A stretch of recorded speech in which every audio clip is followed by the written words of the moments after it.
نحمده ونصلي على رسوله الكريم اما بعد فاعوذ باللہ من الشیطان الرجیم بسم اللہ الرحمن الرحیم من یرد اللہ بہ خیرا یفقہہ فی الدین۔ سب سے پہلے میں آپ حضرات کا شکریہ ادا کرتا ہوں کہ آپ حضرات اپنی مصروفیات کے باوجود ہماری دعوت پر تشریف لائے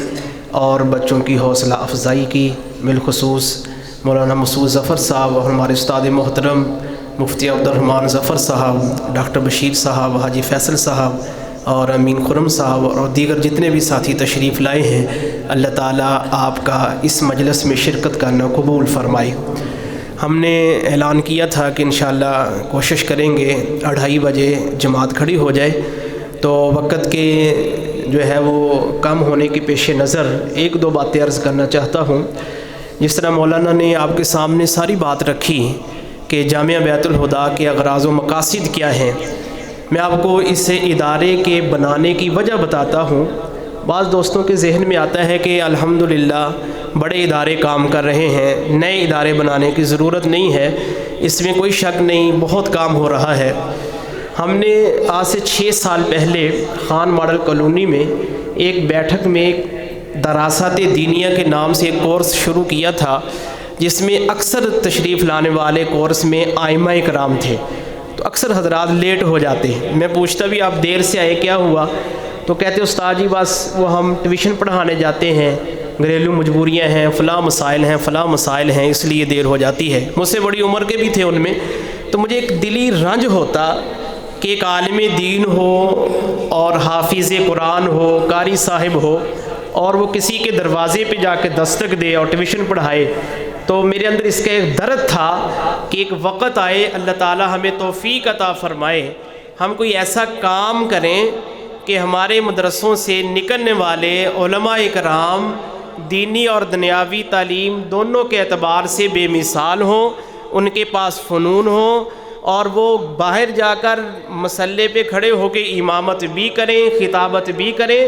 اور اپنی دنیا بھی کمائیں، بلکہ وہ نماز پڑھانے کے بعد اعلان کریں کہ اگر ہماری مسجد میں میرا کوئی نمازی تنگ دست ہے، ضرورت مند ہے، تو وہ میرے ساتھ رابطہ کر لیا کرے، کسی کو پریشان ہونے کی ضرورت نہیں ہے۔ یہ ایک فکر تھی، دوستوں سے مشورہ ہوتا رہا، باتیں ہوتی رہیں، تو ہمارے ایک دوست ہیں عتیق دمڑ صاحب، کسی مجبوری کی وجہ سے تشریف نہیں لا سکے، ان کے گھر کھانے کی دعوت تھی، بیٹھا ہوا تھا، میں نے ان کے سامنے اس بات کا تذکرہ کیا، تو ان کے بڑے بھائی نے کہا مولانا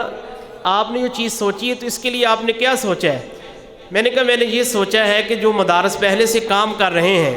ہم ان سے رابطہ کریں اور ان سے کہیں کہ اپنے طلباء 2 گھنٹے کے لیے آپ ہمیں دیا کریں، ہم ان کو مختلف فنون سکھائیں گے، کاریگر کا انتظام ہم کریں گے، سیلری ہم دیں گے، ہم درزی کا کام سکھائیں گے، موبائل کا کام سکھائیں گے، چھوٹی چھوٹی چیزیں میں نے ان کے سامنے عرض کی۔ تو انہوں نے کہا اگر اس سے بھی بڑھ کر ہو جائے تو کیا بات ہے؟ میں نے کہا کیا؟ انہوں نے کہا تلہ گنگ میں ایک ادارہ ہے بیت السلام کے نام سے، وہ تو اس سے کہیں آگے کا کام کر رہے ہیں۔ تو میں نے کہا چلتے ہیں۔ دوسرے دن کا ہمارا وقت طے ہوا، دوسرے دن گاڑی نکالی، ہم بیت السلام چلے گئے، اس کا وزٹ کیا، وہاں پر او لیول، اے لیول مختلف شعبہ جات کو دیکھا، بڑی خوشی ہوئی۔ تو اس کے بعد ہم بیت السلام بڑا گئے ہیں، ہفتے میں 2 مرتبہ، 3 مرتبہ، ایسے بھی ہوا کہ ہم رات کو جاتے صبح پھر چلے جاتے۔ یہ امین خرم صاحب تشریف فرما ہے، الامین اکیڈمی بڑا کام کر رہے ہیں فیصل آباد میں، یہ بھی ہمارے ساتھ وزٹ کے لیے بہت جاتے رہے ہیں۔ تو وہاں سے ہمیں ایک رخ ملا، ایک سوچ ملی، ایک نظریہ ملا کہ کام کیسے کرنا ہے۔ تو الحمدللہ ہم نے بیت السلام کے مشورے سے یہ کام شروع کیا، اور بلا مبالغہ جو ہماری سوچ سی اس سے کہیں بڑھ کر اور کہیں زیادہ رفتار کے ساتھ اللہ پاک نے ہمیں کامیابی دی، اور جو ہمارا اندازہ 10 سال میں یہاں پر پہنچنے کا تھا، ابھی اس ادارے کو اس شعبان میں پورے 2 سال ہوئے مکمل ہوئے، تو اللہ پاک نے ہمیں وہاں تک 2 سال کے اندر پہنچا دیا ہے۔ تو میرے دوستوں یہ کام بہت بڑا کام ہے۔ ہماری کوشش یہ ہے کہ ہم اپنے بچوں کو ہر طرح کے فنون سے آراستہ کر کے باہر نکالیں، تعلیمی طور پر بھی وہ بے مثال ہوں، اخلاقی طور پر بھی بے مثال ہوں، عمل کے اعتبار سے بھی بے مثال ہوں۔ ہمارے الحمدللہ ادھر یہی ترتیب ہے، صبح اذان سے 1 گھنٹہ پہلے بچے اٹھتے ہیں، تہجد پڑھتے ہیں، لمبی دعائیں کرتے ہیں، اس کے بعد تلاوت ہوتی ہے، نماز تک یہ سلسلہ چلتا ہے، نماز کے 1 گھنٹہ بعد اسمبلی ہوتی ہے، اور اس کے بعد اشراق کی نماز پڑھی جاتی ہے، پھر بچے تعلیمی درسگاہوں میں چلے جاتے ہیں، 9 بجے ناشتے کی چھٹی ہوتی ہے، پھر چاشت کی نماز ان کو پڑھاتے ہیں، اسی طرح مغرب کے بعد جو ہے اوابین کا اہتمام کیا جاتا ہے۔ ہم عملی طور پر بھی ان پہ محنت کر رہے ہیں، فنون کے اعتبار سے بھی محنت کر رہے ہیں۔ ہمارا نظریہ یہی ہے کہ ہمارے جامعہ بیت الہدیٰ سے نکلنے والا ایک ایک بچہ اللہ کے دین کا داعی اور مبلغ بھی ہو، روزی کمانے والا بھی ہو، اپنے بچوں کا پیٹ پالنے والا بھی ہو، اور معاشرے کے مجبور لوگوں کے کام آنے والا بھی ہو۔ تو اس لیے میرے دوستو، اس میں ہمیں ایک بہت بڑی ٹیم کی ضرورت ہے، یہ ایک دو بندوں کا کام نہیں ہے۔ کچھ ساتھی ہمارے ساتھ چل رہے ہیں ماشاءاللہ، بڑی محبت کرتے ہیں اور ہر آواز پہ لبیک کہتے ہیں، لیکن ہمیں کام کو بڑھانے کے لیے مزید جو ہے وہ آپ جیسے مخلص لوگوں کی ضرورت ہے۔ اس کے لیے ضروری نہیں کہ آپ پیسے دیں، پیسوں سے کام نہیں ہوتا، یاد رکھیے گا دین کے کام کا تعلق پیسے کے ساتھ نہیں ہے۔ آپ کی فکر، آپ کی توجہات، آپ کی دعائیں،